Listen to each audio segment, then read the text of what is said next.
The conference room buzzed with chatter as I glanced at my phone, its screen lighting up with an incoming call from Tyler. I stepped out into the hallway, expecting the usual small talk. "How's the trip? When will you be home?" Instead, Tyler's voice came through cold and smug. "I'm divorcing you," he said, his tone almost triumphant. "I've already sold the apartment, so you'll need to figure out where you're going to live. Enjoy that." For a moment, I couldn't breathe. The audacity of it, the complete lack of remorse, it was almost laughable. My hand tightened around the phone as his words sunk in. "You sold the apartment?" I asked, keeping my voice steady. "Yeah," he said with a dry laugh. "Nicole, and I need the money to set up our life together. She deserves better than a tiny place like that anyway." Nicole, the name stung, though I'd suspected for months that there was someone else. Tyler's late nights, his sudden work trips, and the mounting distance between us all pointed to a third party. But to hear him speak her name so casually, as if I were the intruder in their life, lit a fire in my chest. "Sounds good," I replied evenly. There was no way I was giving him the satisfaction of hearing me crack. "My name is Amelia, and up until that phone call, I thought I'd married a man I could trust." Tyler and I had been together for 6 years, and while things hadn't always been perfect, I believed in our partnership. We'd worked hard to buy our apartment, a cozy 2-bedroom in the city that I'd fallen in love with the moment I saw it.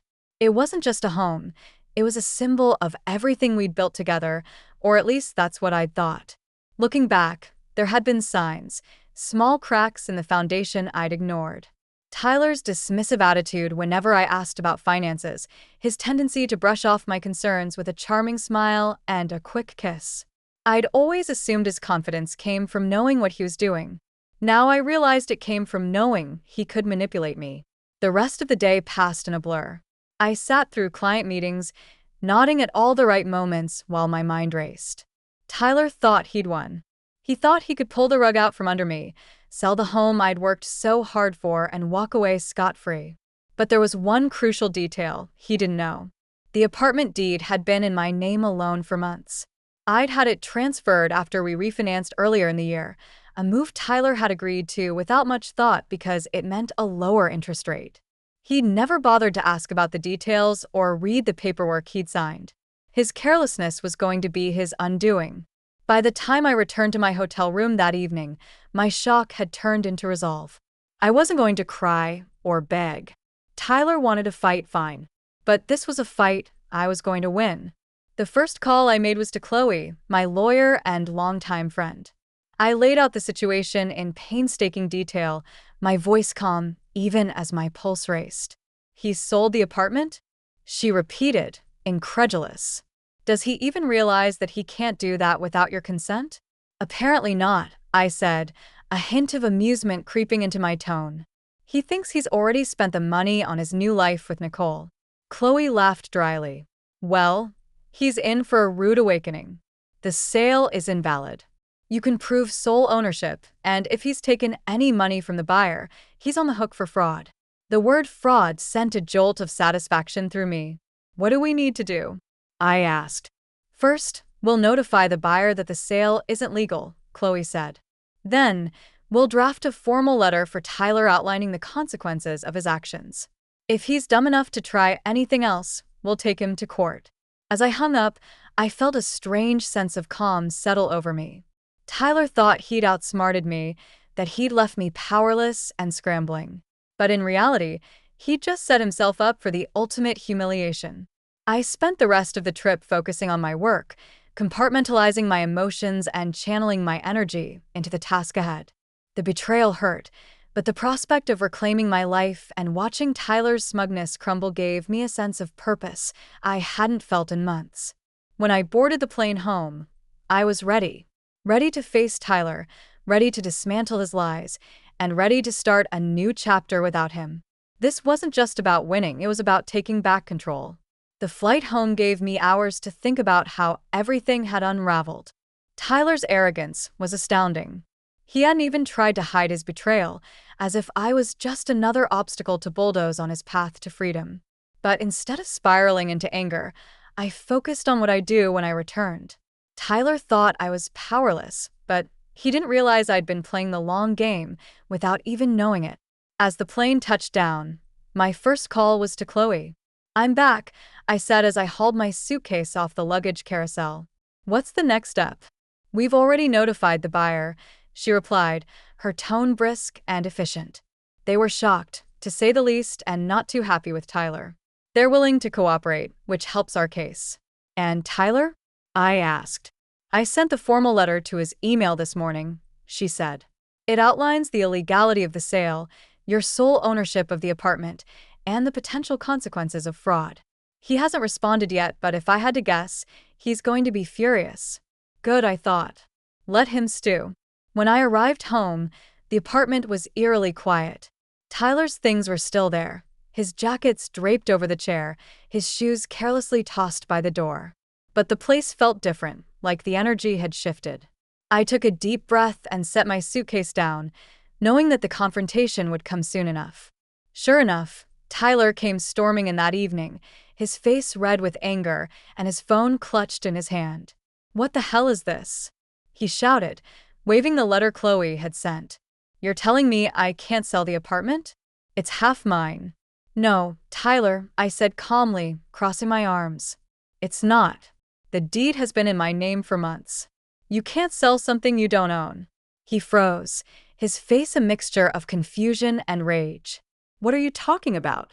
I grabbed the deed from the file I'd pulled earlier, holding it up for him to see. "After we refinanced, I had the deed transferred to my name. You signed off on it, remember? Or did you just skim the paperwork like you always do?" For a moment, he said nothing. Then his expression twisted into a sneer. "You think you're so smart, don't you? This doesn't change anything. I already made a deal, and you're going to look like a fool when it all falls apart." I stared at him, unblinking. "The sale is already void, Tyler. The buyer knows it, and they're ready to take legal action if you don't return the money." "Oh, and speaking of money," I took a step closer, lowering my voice. "If you've spent a single cent of that deposit, you're in even bigger trouble." Tyler's confidence wavered for the first time. "You don't know what you're talking about," he muttered, avoiding my gaze. "Oh, I know exactly what I'm talking about," I said, my voice steady. "You've spent years treating me like I'm too naive to notice what you're doing. But guess what, Tyler? I've been paying attention, and now you're going to deal with the consequences." He started pacing, his frustration mounting. "This is ridiculous. You're blowing everything out of proportion. You can't just kick me out of here." I raised an eyebrow. "Actually, I can. This apartment is legally mine. You can stay here for now, but only because I'm giving you the courtesy of time to figure out your next move. But let me be clear, I'm not going anywhere." Over the next few days, Tyler's anger turned into desperation. He called me repeatedly, leaving frantic voicemails that alternated between begging and threatening. Meanwhile, Chloe worked behind the scenes to ensure that every loose end was tied up. The buyer rescinded the agreement, furious at Tyler for wasting their time and money. And Chloe drafted the preliminary paperwork for the divorce proceedings. "You're in a good position, Amelia," she told me during one of our meetings. "Tyler has no leverage here. Between the voided sale and the fraud charges hanging over his head, he'll have to cooperate if he wants to avoid a bigger mess." Her words were a relief, but they also reminded me just how much I'd allowed Tyler to control my life. For years, I'd ignored his dismissiveness and arrogance, telling myself it wasn't worth the fight. But now I saw how much I'd been giving up, and I was determined to take it all back. Lauren, my best friend, came over one evening to help me reorganize the apartment. We boxed up Tyler's things, carefully stacking them in the corner of the living room. "How's he taking all this?" she asked, holding up one of his gym ties with a smirk. "Not well," I said, laughing despite myself. "He's still convinced he can talk his way out of it.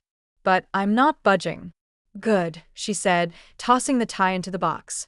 "He doesn't deserve a single inch of your space or your time." I nodded, feeling a wave of gratitude for her support. For so long, I'd felt alone in my marriage, carrying the emotional and financial burden while Tyler took credit for everything. But now I had people in my corner, and that made all the difference. The final piece of my plan fell into place the day Tyler brought Nicole to the apartment. I was sitting at the dining table, reviewing some paperwork, when they walked in like they owned the place. Nicole looked around with a smug smile, her arm looped through Tyler's. "So this is where we're staying?" she said, her voice dripping with entitlement. I stood up, my heart pounding but my resolve unshaken. "No," I said firmly. "This is where Tyler was staying. You, Nicole, won't be staying here at all." Her smile faltered, and she glanced at Tyler, who looked equally stunned. "What is this?" he demanded. "This," I said, gesturing to the apartment around me, "is my home. Not yours, not hers, and certainly not a hotel for you to shack up in after stabbing me in the back." Nicole's expression turned icy, but she said nothing. Tyler, on the other hand, looked like he was about to explode. "You can't do this," he shouted. "You're being unreasonable." I met his gaze, unflinching. "No, Tyler. What's unreasonable is thinking you could sell my home, walk away with the money, and expect me to just roll over. You're lucky I haven't filed criminal charges for now." Tyler stood in the doorway, his face red with frustration, while Nicole crossed her arms, looking increasingly uncomfortable. "You're being ridiculous, Amelia," he said, his voice laced with desperation. "You can't just kick me out of my own home." I took a step forward, my voice calm but unwavering. "This is my home, Tyler. The deed has been in my name for months, and you know that. You signed the paperwork without even reading it, just like you always do. So no, this isn't your home anymore." Nicole glanced at Tyler, her perfectly manicured hand tightening around her purse strap. "Wait, what's she talking about?" she asked, her tone sharp. "You said this was your apartment, that you sold it." He flinched, trying to wave her off. "It's complicated. I'll handle it." "Oh, it's not complicated," I said, stepping closer. "You tried to sell an apartment that doesn't belong to you. That sale is void, Tyler, and as of right now, you don't have a leg to stand on." Nicole's mouth opened and closed like a fish gasping for air. "Fraud?" she whispered, taking a step away from him. "Are you serious?" "Yes, fraud," I said, crossing my arms. "And I'm prepared to press charges if he doesn't get his things and leave by the end of the day." Nicole's composure cracked. "You mean the money you told me you had?" She stopped mid-sentence, her voice rising. "Oh my God, did you lie about that too?" "Nicole, let me explain," Tyler said quickly, holding his hands up. "But she wasn't having it." "No," I said, cutting him off. "Let me explain." Tyler tried to sell the apartment behind my back, thinking he could pocket the money and leave me with nothing. What he didn't know is that I had the deed transferred to my name months ago. So not only did he fail to sell it, but he also committed fraud by pretending he could. Nicole's face paled. "Fraud?" she repeated, her voice rising. "You said you had everything under control, that this place was ours to sell." Tyler opened his mouth to respond, but no words came out. Nicole shook her head, disgust written across her features. "This is insane," she muttered. "I can't believe I trusted you." Without another word, she turned and stormed out of the apartment, the door slamming shut behind her. Tyler stared after her, his face a mask of shock. "She'll come back," he muttered, more to himself than to me. "No, she won't," I said, crossing my arms. "And neither will you." Tyler turned to me, his expression desperate. "Amelia, please. We can fix this. I didn't mean for it to go this far." "You didn't mean to get caught, you mean?" I shook my head. "But it's too late now. The divorce papers are ready, and if you don't sign them, I'll make sure everyone knows what you tried to do." He slumped against the wall, defeated. "Fine," he whispered. "I'll sign. But this isn't over." "Oh, it is," I said, my voice firm. "Now get your things and leave." As Tyler gathered his belongings, I watched from the kitchen, feeling a strange mix of triumph and sadness.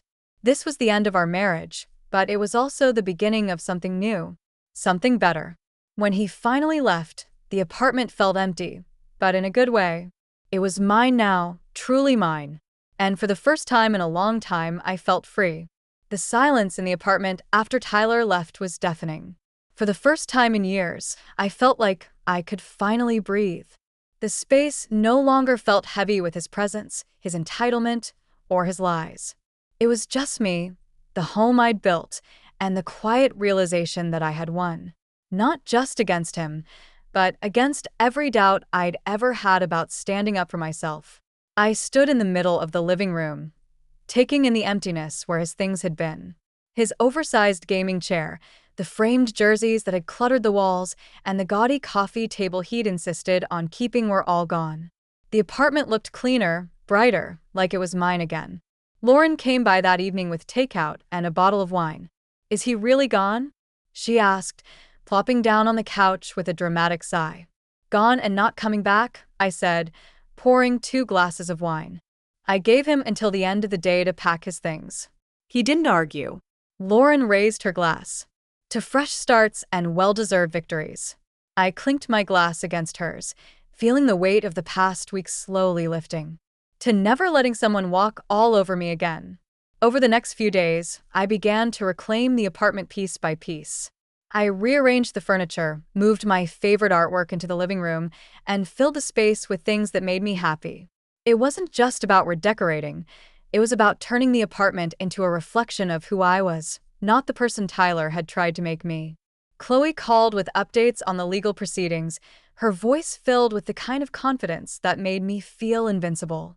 "The fraud charges are off the table since the buyer decided not to pursue them," she explained. "But the divorce paperwork is moving along smoothly.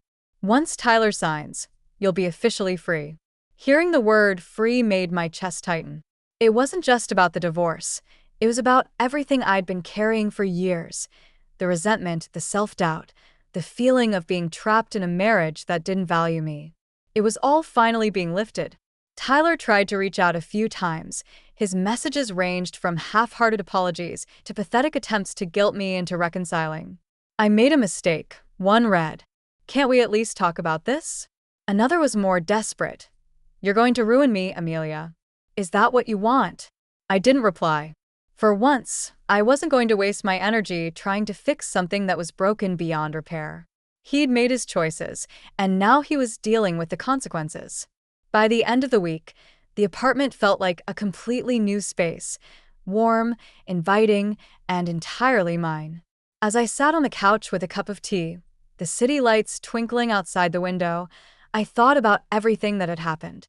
Tyler's betrayal had been a shock, but it had also been a wake-up call. For too long, I'd let myself believe that I didn't deserve better, that I had to settle for whatever scraps of respect and love he decided to throw my way. But now I knew better. I wasn't just reclaiming my apartment. I was reclaiming my life. A month later, my life looked completely different. The apartment was unrecognizable, not because of any drastic renovation, but because of how it felt. It was a space that reflected me, my tastes, my personality, and my newfound independence.